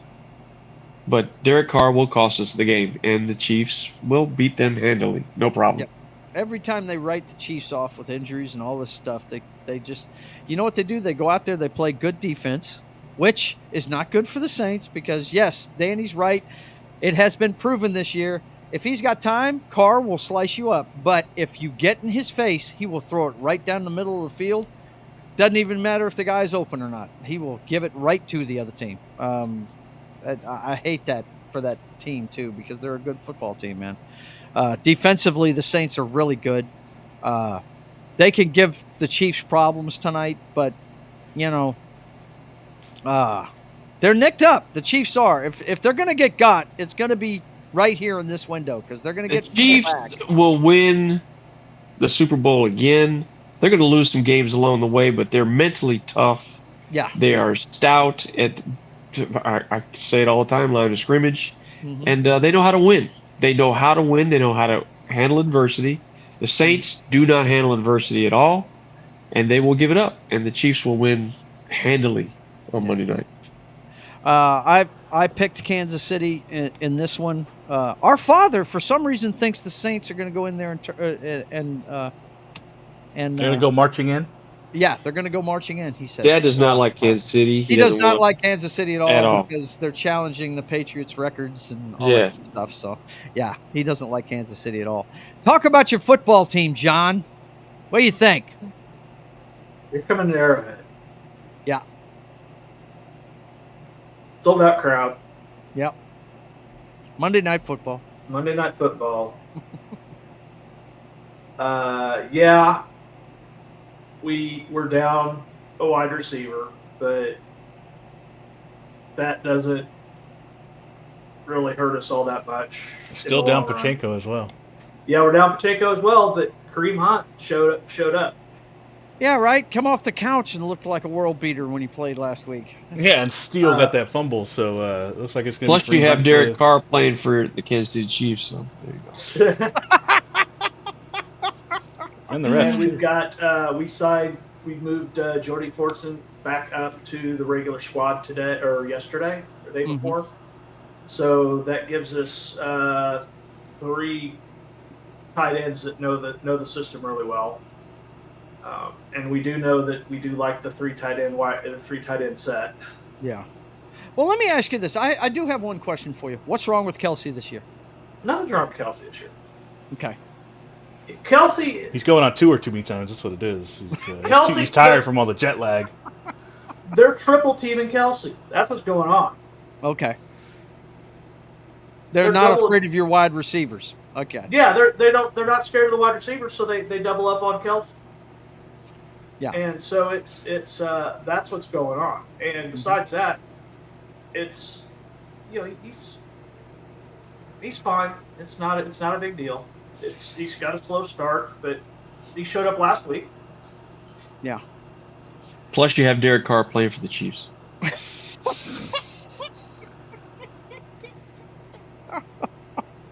Oh man, Knock, what do you think of this game, dude? Well, I'm not going to give up on the Saints as much as Highlander is. I do think they have a really good defense.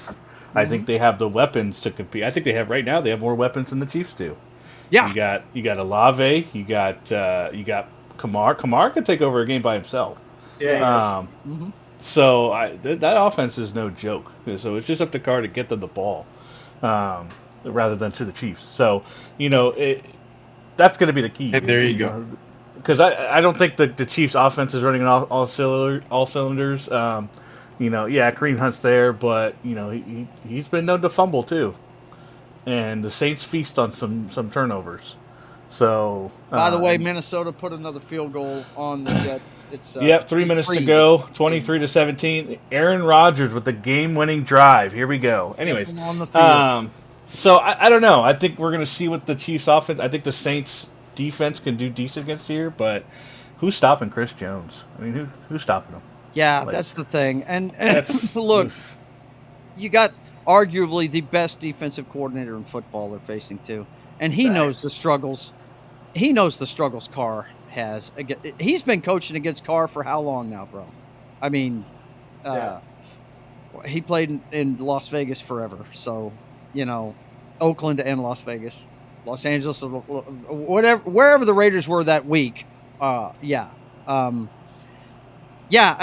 going to be an uphill climb for the Saints tonight. I'm still going to pick the Chiefs, but I feel like this is definitely going to be a closer game. And for sure. Never underestimate, even if we're looking bad at the beginning, never underestimate Andy Reid's halftime adjustments. Yeah, no doubt. I mean, it used to be the book on them. They weren't comfortable playing football games unless they were at least down double digits before they started scoring. So, yeah. Plus, they have Derek Carr playing for the Chiefs. All righty, boys and girls. On that note, let's go ahead and look at what we got coming up next week before we come on the air. Let's take a look at that real fast. Let's take a look at week 6 early. First of all, we're going to have 2 games before we come back on. We're going to have something that used to be a decade ago must-see television. Everybody was glued to this game when it was Kaepernick versus Russell Wilson and those 2 great defenses against each other when the Seahawks and the 49ers played. It's a little different these days. The 49ers are the better team on paper, but this year, my first look at the Seahawks against Detroit, they lost the game, but they showed me a lot in that game.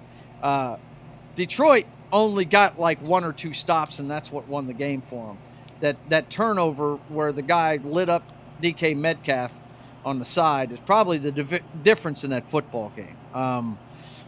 They did use some analytics down the stretch that I didn't like. Instead of kicking an extra point, they went for 2 and blew it. I didn't like that at all, but I like what Mike McDonald's doing on the defensive side of the ball.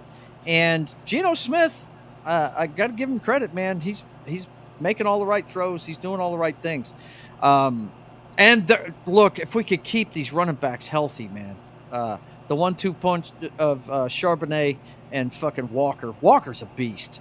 If we could just keep him on the field, the guy is phenomenal. If you guys haven't seen Walker the third run, he is something else. He's really good. But they're playing in Seattle, tough place to play, and the Niners are looking mortal. I mean, I think initial looks at it, I would give the edge to my Seahawks in this one. But you guys, tell me what you think of this matchup early in the West on Thursday next week. What do you think? I mean, I'm not asking you to pick it because we don't know what's going to happen with the Arizona game against the Niners, and we don't know if the season will be over for the Seahawks. Right, we don't know if that's going to be over with for them. That kind of thing. But this used to be must-see TV. It was some of the greatest games you'll ever see. My favorite meme I've ever seen in football, it was a picture of Cam Chancellor destroying Vernon Davis along the sidelines because Kaepernick hung it up and gave him the time to zero in on that dude, and he knocked him out of the football game. and the picture was taken right at the point of impact. You see sweat flying all over the place, and it said, "Guns don't kill people. Cam Chancellor kills people." It was awesome. But anyway, Knock, what do you think of this one? No, it should be a fun one. It could be a shootout, or it could be a defensive struggle. Kind of hard to tell with these two teams, depending on what they do.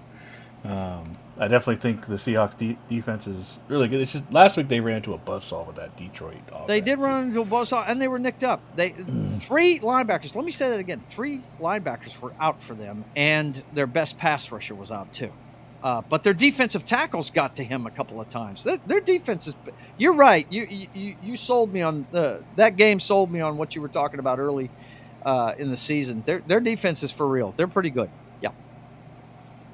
And they still got weapons on that offense. They got that little guy, Metcalf. Yeah, dude. Did you see him talking? Small guy. Did you see him talking to Megatron on the sidelines before that game? That's the only dude I've ever seen that made DK Metcalf look small. Yeah. But, you could argue that he's the modern day Megatron. You know what I mean? He's a big dude out there ready to bust you up. It's so funny when you ever see that picture of, like, him, and then you see, like, who was it? I think it was the Giants punter. Yeah. And they're like, these are both NFL players. Like, right? Just zero scrawny body dude with glasses on. And then you got Metcalf. Yeah. They look like they need to be in the Mr. Universe fucking competition and shit. It's ridiculous. My favorite picture of that is Rodney Harrison next to Chris Jones. Oh, man. Chris Jones, I saw an interview with him with Rich Eisen this week. That dude's pretty sharp. That is a sharp fella, man. There's no wonder he's as good as he is. Rodgers he knows just the game. overthrew an easy touchdown.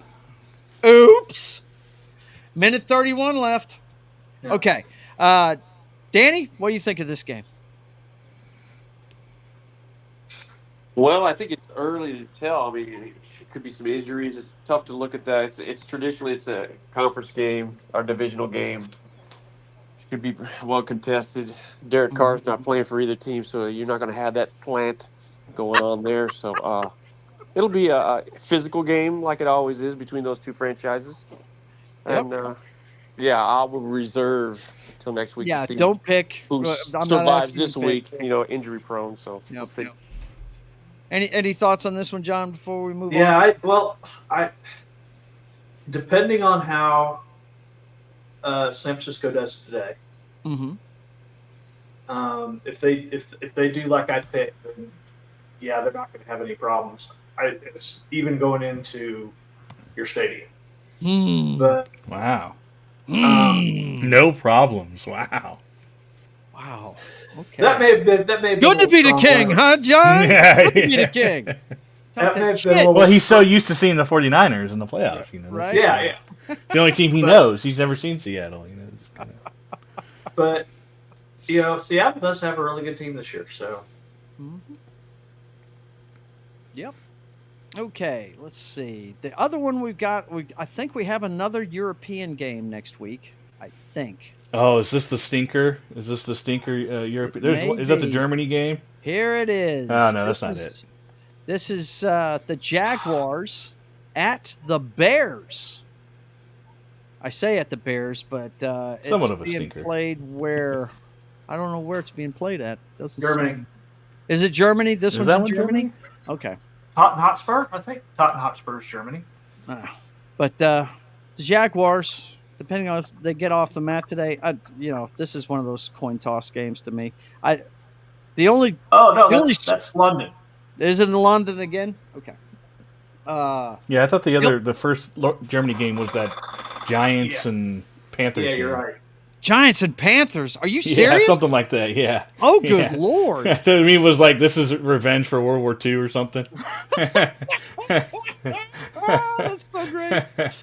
But I don't even think we need to talk about this one. The only thing I'm going to say about this one is the best squad on the field will be the Chicago Bears defense, I believe. So, that's about. Wonder how it feels to lose in another country. Right.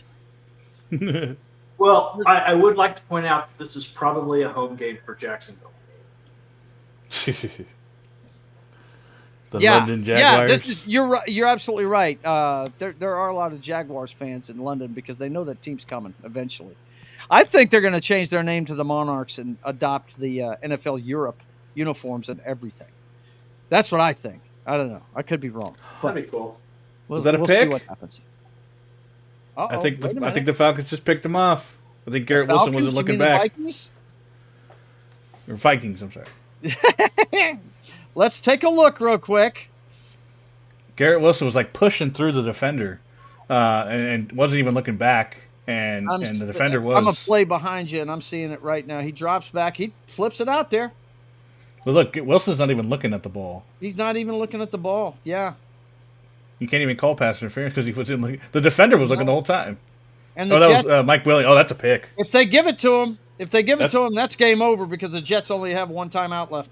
Yeah, that was great. Yeah, he was looking the whole time. Saleh is shaking his head. Yep. Williams wasn't looking at all. Think that one may be in the books, boys and girls. Oof! Wow. Yep. Definitely catch. Definitely catch. Pitching at the ref on the sideline. I'll tell you that. But yeah, okay. Oof. So on that note, boys and girls, that is it for us this week. John, do you want to push anything besides what I'm going to push? Are you good? No, 5-0 Vikings. Woof. Yeah.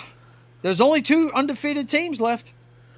This guy down here's team and the Minnesota Vikings. They just keep rolling. Is that on your bingo card? That was not on my big... Dude, especially when their fucking rookie quarterback went down. Sam Darnold Super Bowl rematch, eh? Yeah, Vikings and Chiefs. Right? This defense is beating the Minnesota Vikings again, right? Oh, my God.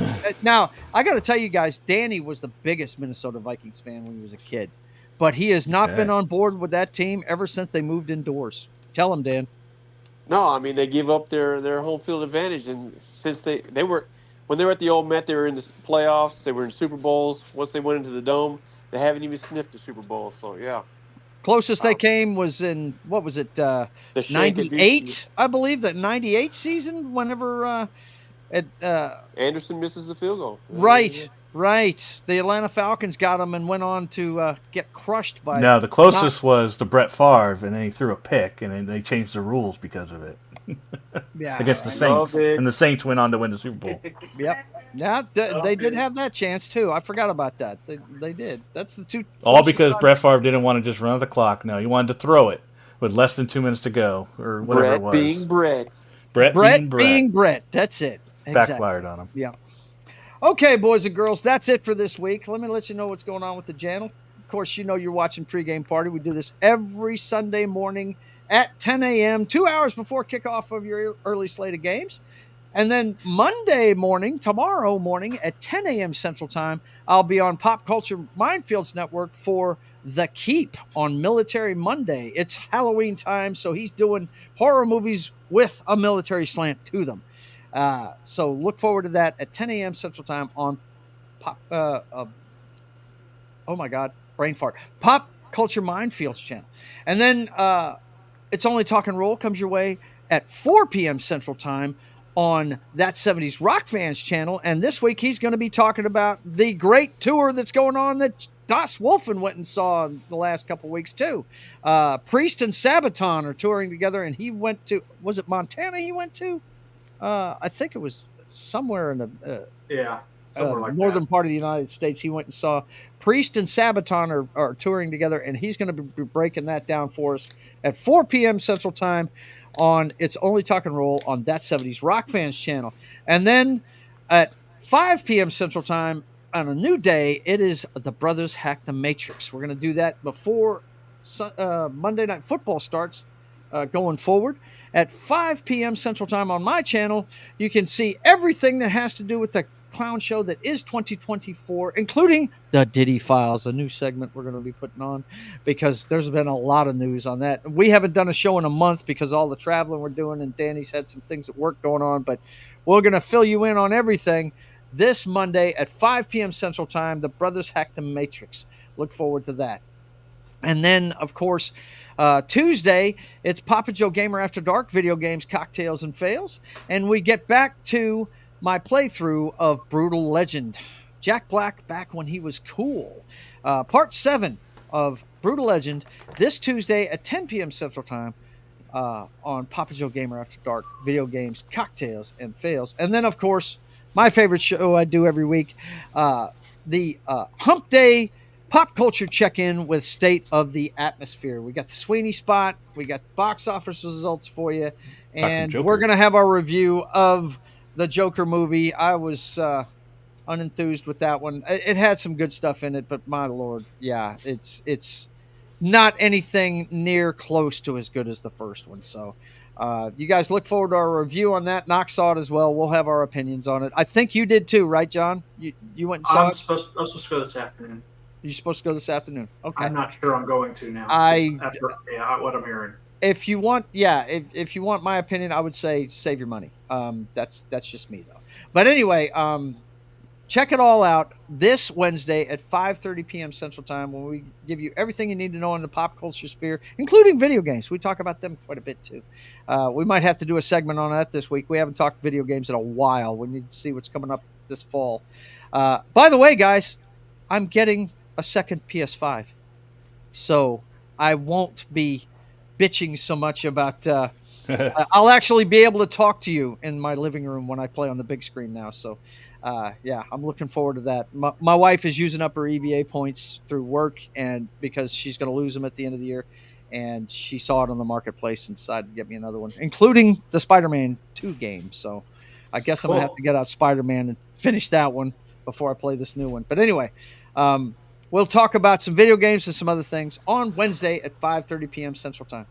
And then, of course, Friday at 1 p.m. Central Time, it's Sketching the Privateer, Story of America's Pirate Patriot. Come check out my work on the comic book at 1 p.m. Central Time every Friday.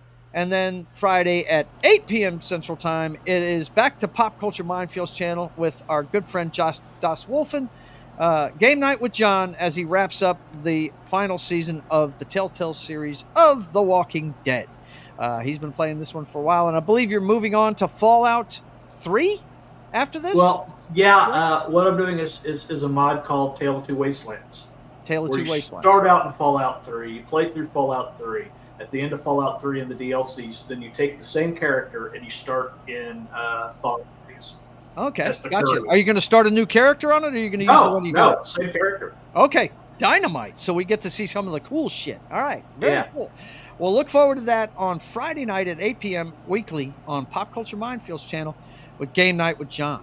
And then Saturday night, it's MF Roadhouse. Jed's had some work on his mouth dentistry-wise, so it may be a couple of weeks before we do this again, but look for it on Jed Revelwolf's channel. It's just a bunch of friends getting together on a Saturday night and bullshitting. MF Roadhouse at 9 p.m. Central Time, and then it's back around to the pregame party with us. So, for myself, the Knoxter, Das Wolfen, and my brother, the only brother I got, there can be only one, the Highlander. I want to thank you guys for being here, and until we see you again, I want you guys to keep on keeping on. God bless. Bye.